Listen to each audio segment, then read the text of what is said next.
अस्सलाम वालेकुम दोस्तों। हिरोशिमा और नागासाकी जापान के दो शहरों का नाम है और मुझे पूरा यकीन है कि आपने इन दोनों नामों को सुन रखा होगा।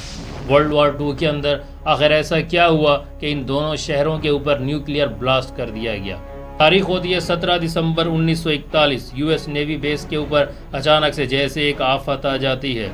शिप में मौजूद एक अफ्रीकी अमेरिकन बावर्ची तमाम नेवी ऑफिसर्स को नाश्ता सर्व करता है और नाश्ता सर्व करने के बाद वो लॉन्ड्री के काम की तरफ निकल जाता है। टाइम हो रहा होता है सुबह के 7:57 और वो एक सायरन सुनता है, एक ऐसा सायरन जिसे शायद अपनी पूरी जिंदगी के अंदर कोई भी नहीं सुनना चाहता।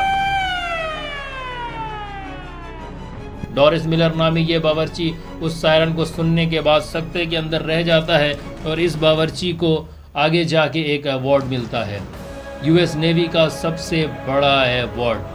आखिर उस वक्त ऐसा क्या होता है कि यूएस नेवी एक बावर्ची को अपना सबसे बड़ा अवार्ड देती है। इस कहानी की शुरुआत होती है 1941 में, जब अमेरिका चाइना को बचाने के लिए सब कुछ अपना दांव के ऊपर लगा देता है। जी, आपने सही सुना कि अमेरिका चाइना को बचाने के लिए अपनी पुरजोर कोशिश करता है। वर्ल्ड वॉर 2 को स्टार्ट हुए 3 साल का अरसा गुजर चुका होता है और अमेरिका का इस वर्ल्ड वॉर 2 के अंदर कोई भी दखल अमद नहीं होता। अमेरिका इस वर्ल्ड वॉर 2 से पूरी तरीके से दूर रहना चाहता है, क्योंकि वर्ल्ड वॉर 1 के अंदर अमेरिका ने बहुत सा नुकसान उठाया होता है, जिस वजह से वो वर्ल्ड वॉर 2 के अंदर अपनी मुदाखलत नहीं करना चाह रहा होता। पर अमेरिका जापान के ऊपर जोर डालता है कि आप चाइना के ऊपर किया गया अपना कब्ज़ा ख़त्म करें। वर्ल्ड वॉर 2 के अंदर एक साइड पे होते हैं जर्मनी और इटली और दूसरी तरफ होते हैं ब्रिटेन, नीदरलैंड और फ्रांस। लेकिन जब अमेरिका जापान के सामने एक शर्त रखता है कि आप चाइना से अपना कब्ज़ा ख़त्म करें, और ये शर्त अमेरिका उस वक्त रखता है जब जापान के अंदर ऑयल रिसोर्सेज ख़त्म हो रहे होते हैं, क्योंकि जापान अपना 80% ऑयल अमेरिका से इंपोर्ट करता था। ये एक ऐसा वक्त होता है और एक तरफ वर्ल्ड वॉर 2 की एक जंगी हालत होती है कि जापान अपने आप को बेबस और मजबूर महसूस करता है कि आखिर ऐसी हालत के अंदर बग़ैर ऑयल के हम किस तरीके से जंग लड़ेंगे।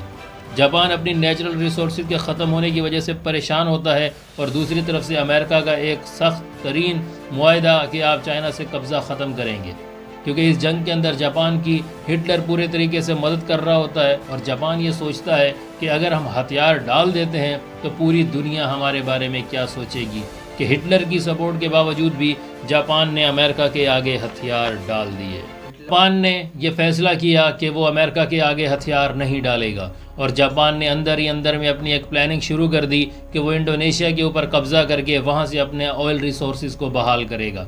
लेकिन इंडोनेशिया पे कब्ज़ा करने के लिए जापान को पहले फ़िलिपाइन के ऊपर कब्ज़ा करना ज़रूरी था, उसके बाद ही वो इंडोनेशिया तक पहुँच सकता था। लेकिन यहाँ से जंग का आगाज़ ऐसे होता है कि फ़िलिपाइन की जो सरहद थी वो अमेरिका की रियासत में आती थी और फ़िलिपाइन को जो सेफ्टी देता था वो पर्ल हार्बर नामी नेवी एयर बेस था, जो अमेरिकन था और वो फ़िलिपाइन की हिफाजत के लिए बनाया गया था। तो जापानीज़ ये डिसाइड करते हैं कि वो डायरेक्टली पर्ल हार्बर के ऊपर हमला करेंगे ताकि अमेरिका उनको कोई भी जवाब ना दे सके और उसके बाद वो फ़िलिपाइन के ऊपर कब्ज़ा कर लेंगे। जापान अचानक से यूएस की नेवी बेस पर्ल हार्बर के ऊपर हमला कर देता है और वहाँ पे उस वक्त यूएस नेवी के 8 battle ships, 59 anti craft ships, 390 aircraft और 4 सबमरीन मौजूद थीं। ये एक बहुत बड़ी तादाद थी उस हमले को नाकाम बनाने के लिए यूएस नेवी की तरफ से। लेकिन ये तब मुमकिन था कि जब यूएस नेवी को इसके बारे में कोई खबर होती। तो जापान की प्लानिंग ये थी कि हम ये हमला इस तरीके से करेंगे कि यूएस नेवी को इसके बारे में कुछ भी पता ना चले। 8000 किलोमीटर का सफ़र बग़ैर किसी वायरलेस कॉन्टैक्ट के जापान अपना तय करता है और उसके बाद 370 किलोमीटर का सफ़र जब रह जाता है तो उसके बाद उनके तैयारे उड़ान भरते हैं और वो पर्ल हार्बर के ऊपर हमला कर देते हैं, जो एक यूएस नेवी बेस होता है।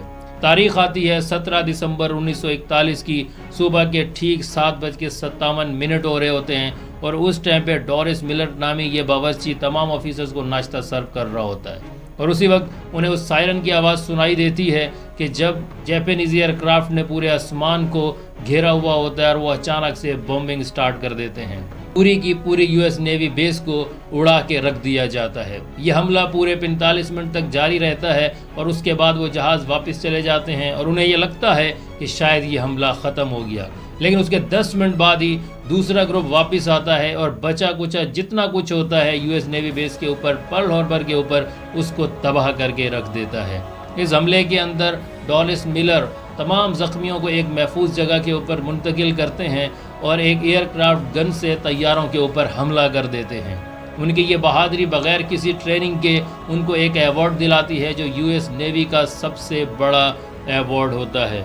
3 मंथ तक अमेरिका जापान को कोई भी जवाब नहीं देता, लेकिन न्यूज़ के अंदर और ख़बरों के अंदर ये चीज़ सरेआम होती है कि अब हमारी 1-on-1 वॉर है जापान के साथ। 3 मंथ तक अमेरिका अपनी नेवल बेस को बहाल करता है पर्ल हार्बर के ऊपर, और चौथे मंथ में अमेरिका सेम वही काम करता है जापान के साथ कि अचानक से जापान के कैपिटल टोक्यो के ऊपर अमेरिका हमला कर देता है। और वो इतना ज़ोरदार हमला होता है कि पूरे टोक्यो को वो तहस नहस करके रख देते हैं। लेकिन उसके बाद अमेरिका रुकने का नाम नहीं लेता और हमले के बाद हमला किए जाता है।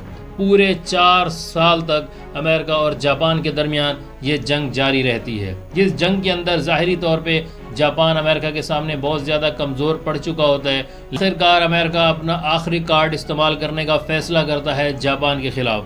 6 अगस्त 1945 की सुबह ठीक 8 बजे हिरोशिमा के ऊपर अचानक से एक एयरक्राफ्ट दिखाई देता है और उस एयरक्राफ्ट के अंदर एक बॉम्ब नस्ब होता है जिसे न्यूक्लियर बॉम्ब कहा जाता है, और उस टाइम पे उसका नाम उन्होंने लिटिल बॉय रखा होता है।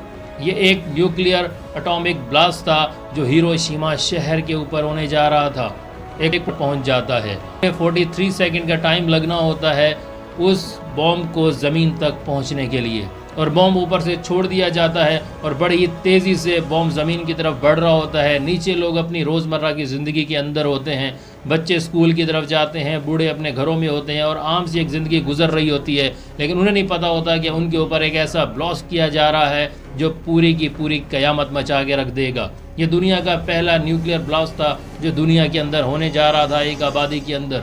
इतने में लिटिल बॉय नामी ये न्यूक्लियर बॉम्ब ज़मीन की तरफ बढ़ रहा होता है और पूरे 43 सेकंड्स बाद न्यूक्लियर सिस्टम उस लिटिल बॉय के अंदर एक्टिव हो जाता है, और 1 हफ्ते बाद ही जापान ने अमेरिका के आगे सरेंडर कर दिया और उन्होंने अपनी हार को तस्लीम कर लिया, और इसी के साथ ही वर्ल्ड वॉर 2 भी अपने अख्ताम को पहुंची।